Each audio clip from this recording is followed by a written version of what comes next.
today's video, we will make the very special and trending dessert, the mango float with leche flan.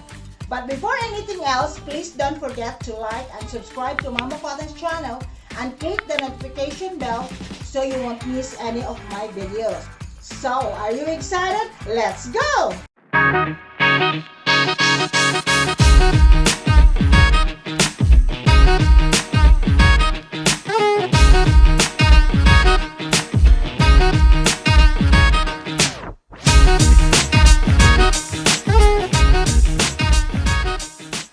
Okay guys, it's preparation time for our mango float with leche flan. First thing, I have here 2 cans of all-purpose cream. But you can use any brand for the all-purpose cream.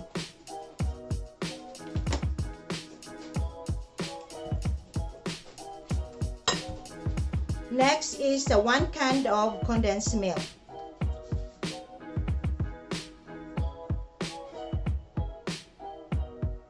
Then we're going to beat our all-purpose cream together with the condensed milk.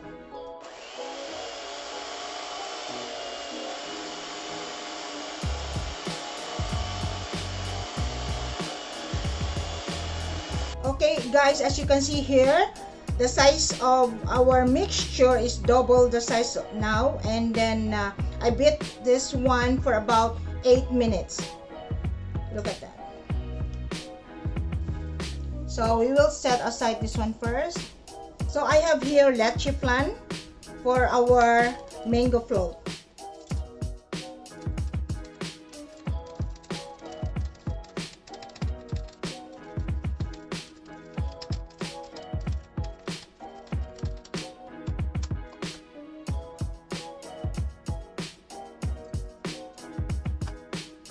And finally is our assembly time. So we're going to assemble all our ingredients for our mango float with leche flan. So first thing, we have to put some mixture of our all-purpose cream and the condensed milk as our base.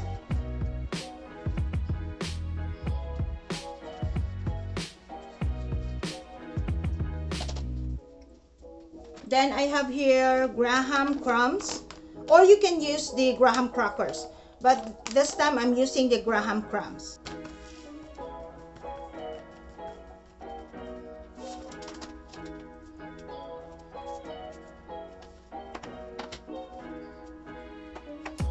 And then I have here mangoes, chopped mangoes.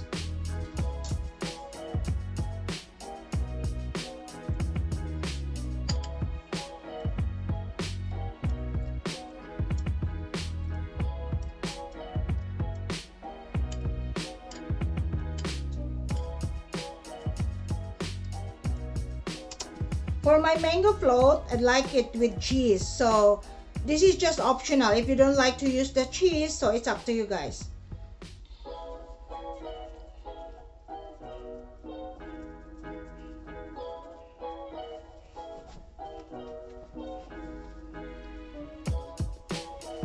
And then your cream mixture again. Make sure your cream mixture is stable, not watery.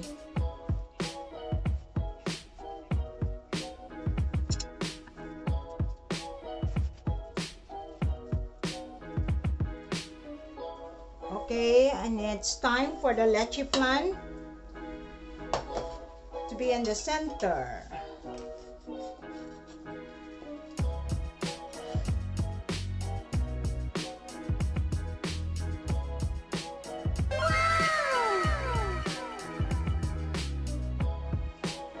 Then mangoes.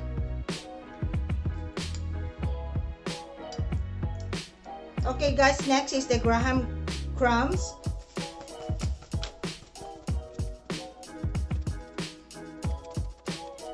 And then the cheese.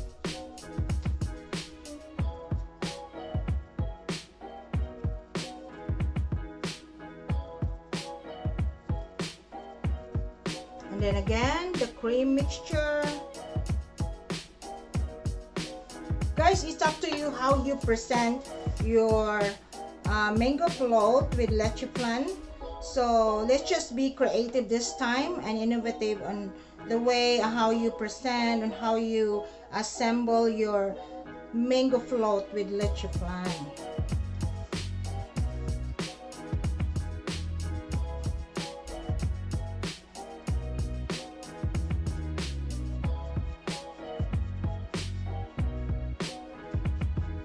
The next, again, the mangoes, chopped mangoes.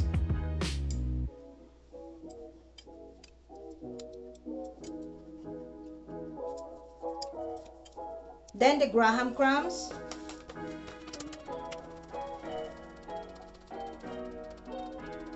Then one more time, the cheese, shredded cheese.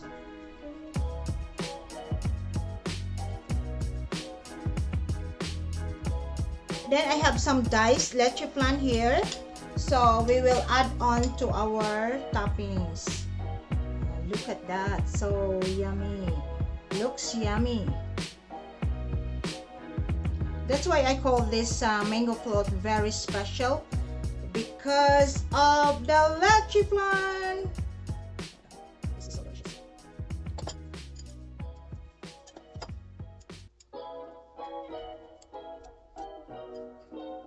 And lastly, I have here the pureed mango. So let's just add on this as our toppings. Oh my god! Wow! So this is our mango float with leche flan. And after this, we're gonna put this in the freezer for 4 hours or overnight. Much better. If you have a party for the following day, you just put this in the freezer for overnight, and then it will be a very special dessert.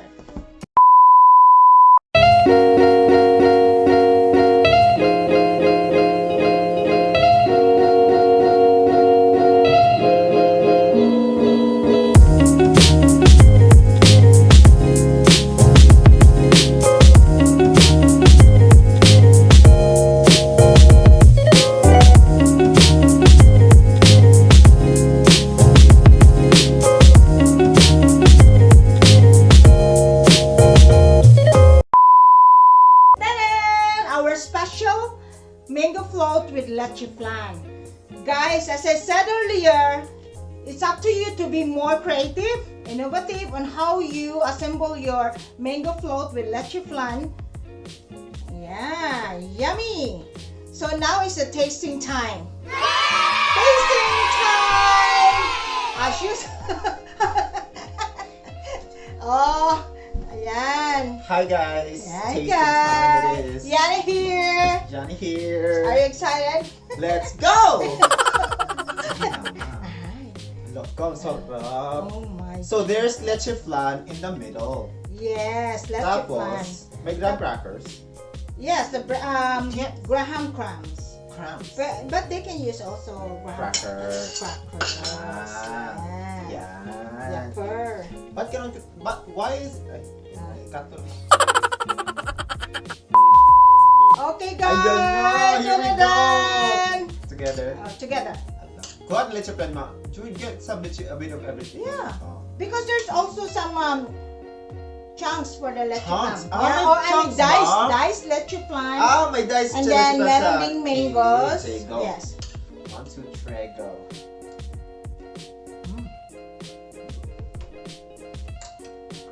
Hala? Speechless. Hala, ang sarap. Mm. Ang sarap? Very special. Yung Oh, cheese is very complementary sa sweetness kasi leche flan is sweet, yung mango float is sweet, tapos yung cheese napaka complementary sa sweet kasi maalat siya. Medyo, yes. Sarap ma, hindi ko gustong tumigil. Grabe. Funny. Thank you.